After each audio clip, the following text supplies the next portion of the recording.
আসসালামু আলাইকুম। আরব আমিরাতে ভিসার আপডেট কি? বর্তমানে এই দেশের সরকার কি চাচ্ছে? তো বিশেষভাবে আমরা জানতে পেরেছি এখান থেকে প্রবাসী যে সকল নাগরিক রয়েছেন তাদের মধ্যে যারা কাজের নন, যাদের স্কিল নেই, এরকম লোক সংখ্যা তারা কমিয়ে ফেলবে এবং এই দেশের নাগরিক যারা আছেন তাদেরকে চাকরির ক্ষেত্রে বড় একটা সুযোগ দেবে।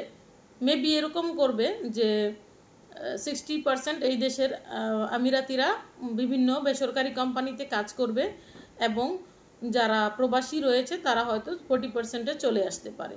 এবং এই জন্যেই এত ধরপাকড় হচ্ছে এবং যাদের আমাদেরকে ভিসা লেবার ভিসা বন্ধ রাখা হয়েছে যাতে করে এখানে যাদের ভিসা শেষ হয়ে যাবে তারা বাধ্যগতভাবেই দেশে ফেরত যাবে, অথবা ফাইন মাপের অপশন রাখা হয় না, এই জন্য এতগুলি টাকা ফাইন দিয়ে কেউ ভিসা করবে না এবং তারা স্বাভাবিকভাবে দেশে ফেরত যাবে। আর পাশাপাশি বিভিন্ন তারা প্রযুক্তিগতভাবে উন্নত ক্যামেরা বা গাড়ির সামনে অনেকগুলি ক্যামেরা সেটিং করছে, যারা ভিসা ভায়োলেটর আছেন তাদেরকে যাতে সরাসরি তারা ধরতে পারেন। তো স্বাভাবিকভাবে যাদের কাগজপত্র নেই তারা প্লিজ নিজ নিজ দেশে ফেরত যান। এখানে আপনাদের জন্য কিছুই রাখা নেই, বিশ্বাস করুন, এখানে আপনাদের জন্য কিছুই নেই। এখানে না আমরা কোনো দিন নাগরিকত্ব পাবো, না এখানে আমরা কোনো সুযোগ সুবিধা পাবো।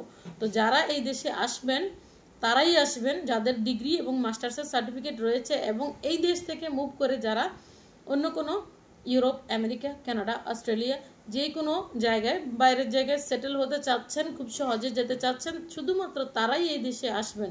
বাকি যাদের কোনো কাজ নেই, যেমন যারা কোনো কাজ জানে না, যাদের কোনো এক্সপেরিয়েন্স নেই, যাদের কোনো সার্টিফিকেট নেই, তাদের এখানে আসা মানে নিজের পায়ে নিজে কুড়াল মারা। তো এখানে নিজের 54, 55, 56 ডিগ্রি তাপমাত্রার মধ্যে আপনারা কাজ করেন, এখানে অনেক কষ্ট করে, কিন্তু আপনাদের কাজের কোনো মূল্যায়ন নেই।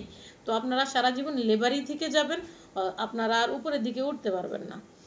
তারাই আসবেন যারা শুধুমাত্র সার্টিফিকেট রয়েছে। আমি এই জন্য বারবার আপনাদেরকে রিপিট করে বলেছি যে এই দেশে আমাদের ভিসা মেবি খুলবে না, লেবার ট্রান্সফারও মেবি খুলবে না, তারপরেও আমরা আশা রাখতেছি ডিসেম্বর জানুয়ারিতে যদি খোলে একটা আশা আছে। এখনও যাদের ফাইন আসেনি, ভিসা শেষ হয়ে গেছে, বাস সুন্দর মতো একটা টিকিট নিন, দেশে চলে যান। কখনো সুযোগ হলে আবার আইসেন দেশটাতে। আপনি ফাইন আসবে, ভায়োলেটর হয়ে এখানে থাকেন না, চলে যান। দেশে চলে যাওয়াই এখন সবচেয়ে বড় সুন্দর সমাধান হবে আপনার জন্য। ধন্যবাদ।